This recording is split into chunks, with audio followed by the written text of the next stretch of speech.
When I first heard this song, there was a nostalgic element that I couldn't put my finger on, so I knew I had to break it down. It is Revival Octopia on the OST for Eastward Octopia. It's a farming sim DLC for the indie game Eastward. The composer is Joel Corlett, who I think did a great job on this song. We'll first look at the chords and then the production techniques. The original is in D major. I put everything in C major to show patterns across all songs.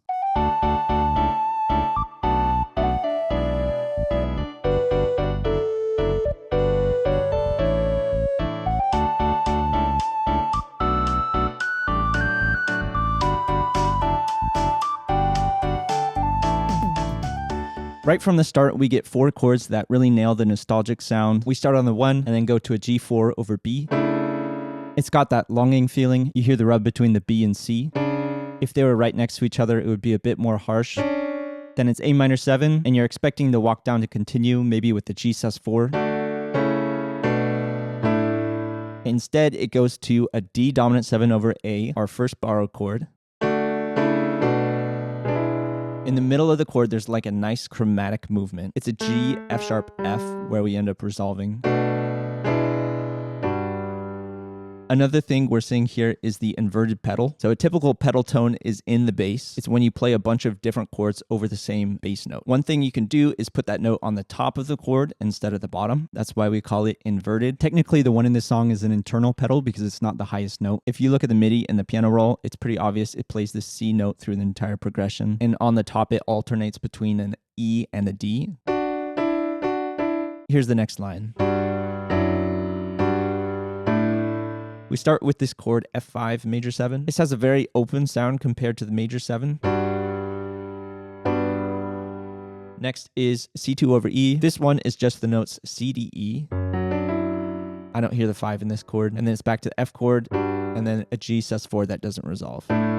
It's another nostalgic chord using the sus4 on the 5 chord. And you'll notice this is a 4-5-1 cadence going F, G to bring us back to C. This happens a lot in the song. The next line is a repeat of line 1, but without that borrowed chord. Instead, it goes C sus into C with a G under both of them. This first section establishes a chord palette for the song. It's not an official term, but this song includes certain chords that aren't typically used in every song. Here's the A section on piano.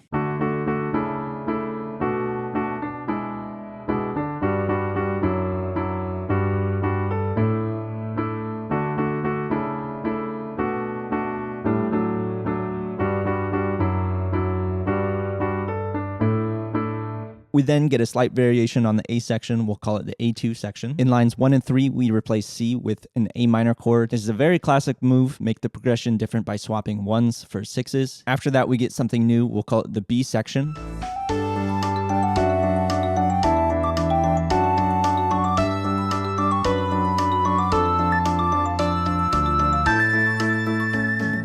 Here we have some open chords. Some of them are just 2 notes. If you want a technical name for this, you could call them shell voicings. That's when you express a chord's harmonic character with the fewest notes, sometimes just 2. It's often a no 3, no 5, or C5, for example, to indicate no 3 in there. You're removing notes from the chord to leave it more open sounding. It starts with an F sus2, voiced as 2 stacked fifths, then a C over E with no 5. Then it's the shell of a D minor 7. You really need 3 voices to play a 7th chord. The piano part just plays 2 of them, a D octave and a C. Then it's back to C over E, and then we do an F5 chord with an added 6. Then it's an A minor over E to a borrowed C minor over E flat. Then a G5 to G to bring us back to C. I'm a big fan of this ending, a minor 1 to 5 to 1 cadence.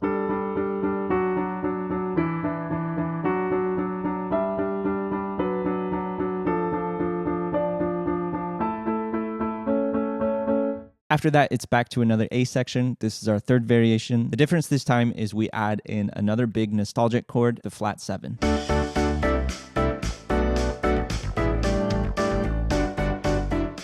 There were a couple chords that were different in line 3, but that B flat 6-9 chord was the only one we haven't seen yet.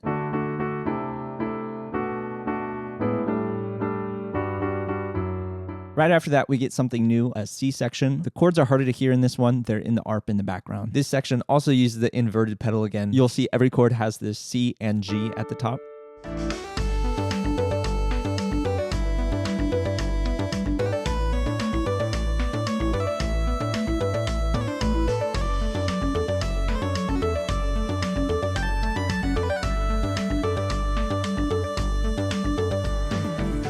We We start with an F2, also called a F add 2, a G2 sus4. You could think of it as a G sus chord with the added 2.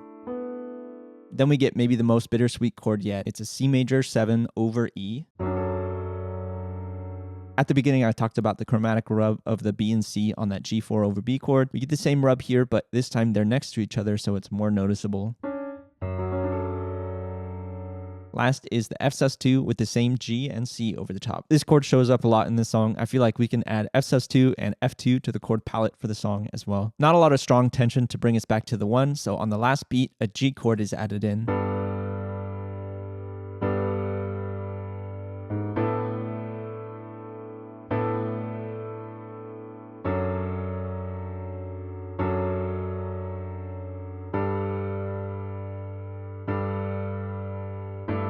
Towards the end of the song, we get a C2 section. You can think of this as the C1 section, but with more chords.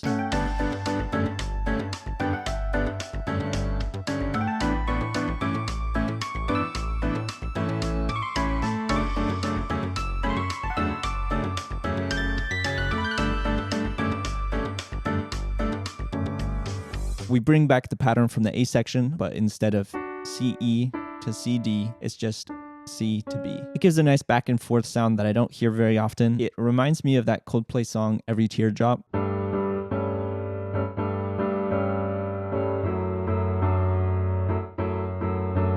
Anyway, we follow the same bass pattern used in C1, F, G, E, F, and then the top notes are different, sometimes harmonizing the C to B pattern.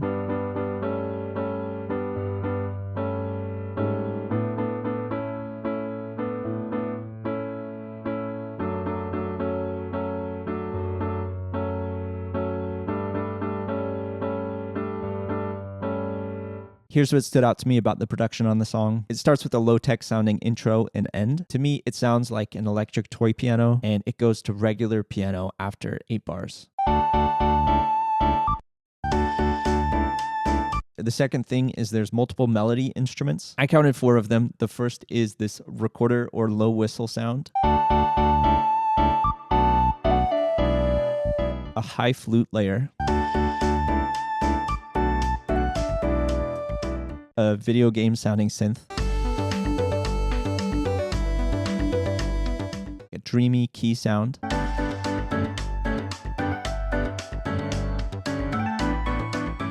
the third point is there was several sections which had no melody in them. The first time we hear A3, there's no melody. My fourth point is there's 3 unique melodies, one for each section. This is my remake of the A melody.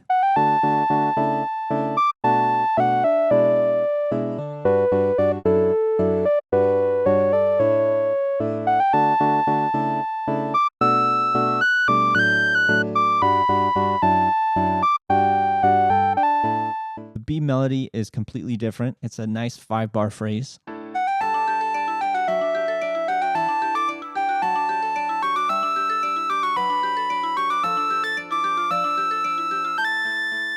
And finally, the C melody. It starts off similar to the B1.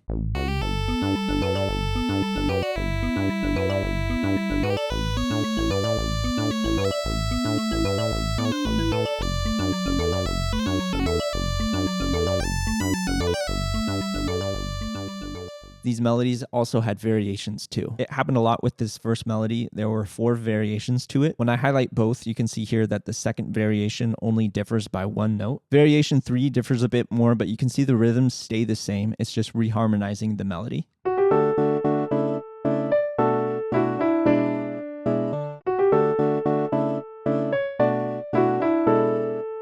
And the 4th variation adds a new lick to the end, and then it also repeats information from bar 3 after it.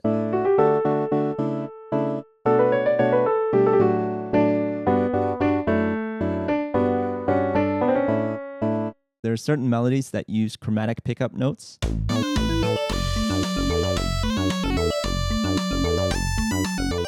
It's kind of a laid-back feeling. The keys, the piano that plays, there's layers to it. At the beginning, it's just piano. The next section is piano and synth. You can hear the high frequencies on the attack of it. And then later in the song, it's piano, this synth, and an organ sound. The reverb on the organ really makes it stick out. The next point I have is bass pickup notes. Some of these hit right on the beat. This one is on beat 4. And then some of them are off the beat, like this one in the next measure. It's on 3E and While we're talking about the bass, another point is the switch up that happens in the C sections. It's more of a dance groove on the octave and the 7.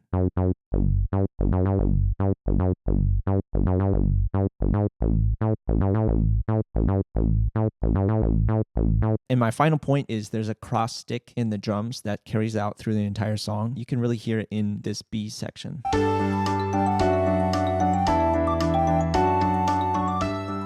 That goes on through the entire song. It's a nice rhythm backdrop. I took some of the things we learned from this original song and wanted to see if I could make a new song with them. I'll break it down in the same way, chords and then production. Here's my A section chords.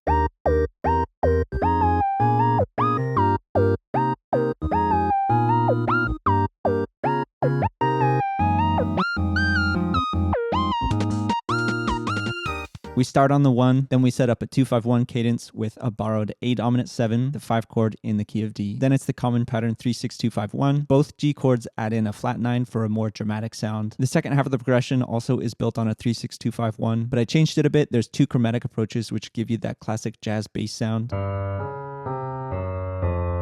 And I added in the 4 chord to get that 4-5-1 cadence we heard all the time in the reference song.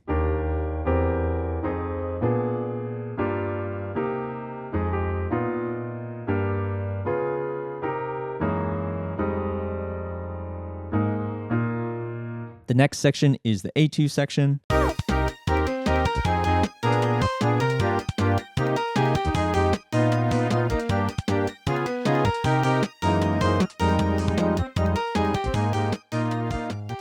The only difference is I replaced my starting C major 7 with an A minor 7. It's a very common variation. Next is the B section.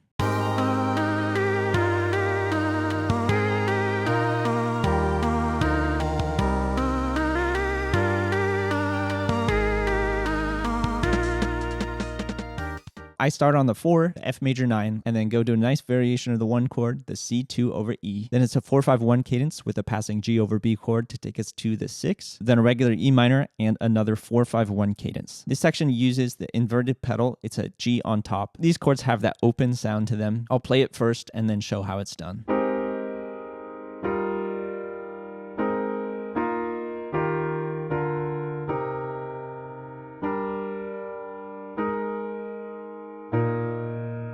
The open sound is done through shell voicings, sus chords, and open voicings. The last 4 chords are a good example. The A minor 7 is really the shell voicing A minor 7, no 5, but omitting the 5 is so common that it's often not even written. You could also say this chord is an open voicing because of how low the bass note is. If it was closed voicing, it would be an octave up as close as possible to all the other notes. Next is the E minor, also an open voicing as the G is an octave up. Then is the F sus2, also an open voicing. And last is the worst offender of shell voicing, a G sus4 no 5. This is just 2 notes, C and G. It functions as the 5 chord in a 5-1 cadence. That's why I call it a G chord. We now have a new A section, A3. I copied the A1 section and changed these 4 chords.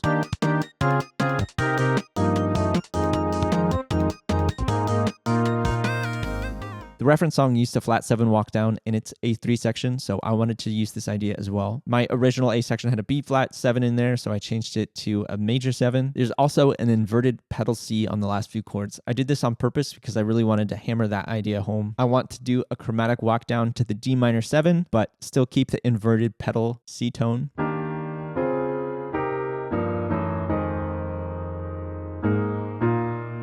Then we go to a C section.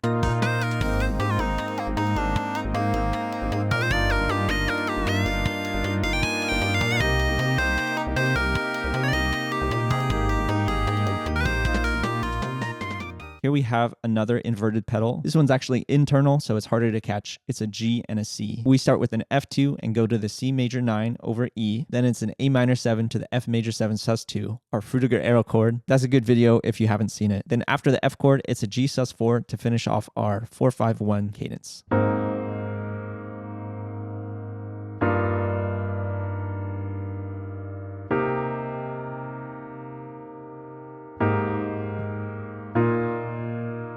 The final section is my C2.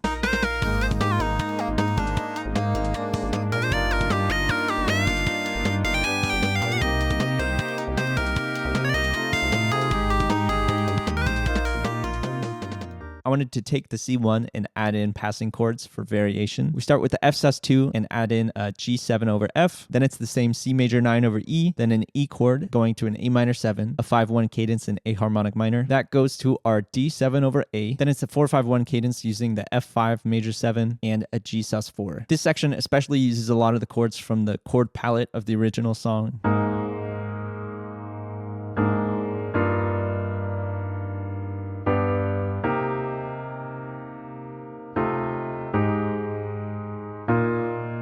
To recap, there's 7 things that I borrowed from the original song to try to make it in the same style.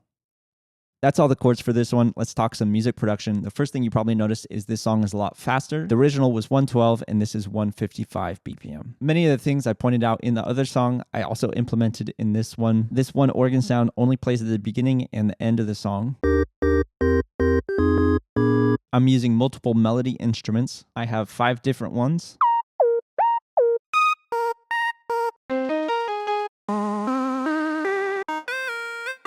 Sections with no melody. Both my A3s don't have a melody. I also tried writing chromatic pickups in a melody. Using layers for my keys. This is the first layer that plays almost all the time, my preset Brass Castle. The next layer is strings. Preset is String Courtyard. And the last layer is an organ called Organ Simple. All together.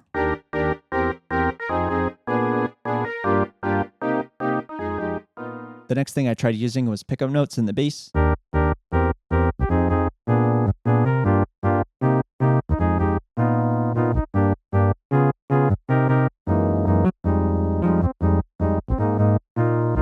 I also wanted to try a bass change up in the C section. The rhythm I made for this, it's like a rolling bass, but with less downbeats. You'll see on downbeats where you would normally have notes, I take them out.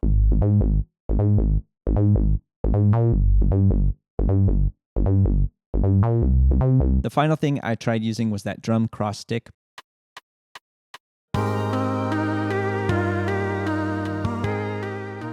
I'm going to take just a minute to go over the melodies. For my first melody, I wanted something super simple for the start. I built this around just octaves. It's an A-A-A-B melody. How it does the scratchy thing right here.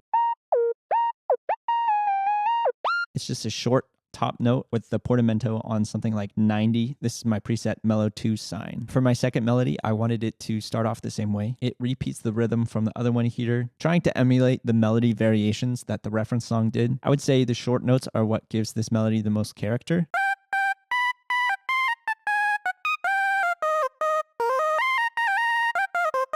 That's also one of my presets. I called it Be Happy. I had this idea for a counter melody, but it was too fun to just put it in the background.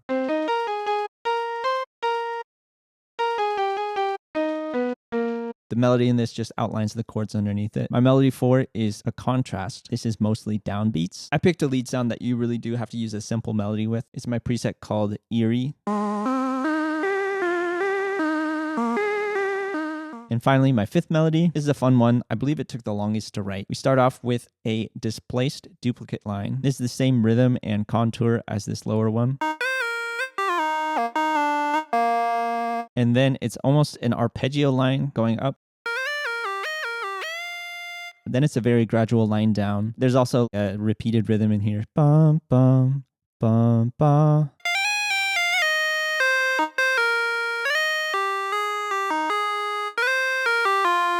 That's just about everything. If you like the song, I put it out under Virtual Goober. The sounds, the presets in the song are from my pack Open World Volume 1. It's a very big Serum preset pack with over 300 of these new retro style sounds. I made this pack in Serum 1, but I tested it and can verify it works in Serum 2. If you don't have Serum, there's bounce one-shots to use in any sampler. There's more previews at varsitybeats.com. Links to the pack and the song are in the description. Thanks so much for watching, and I'll see you in the next one.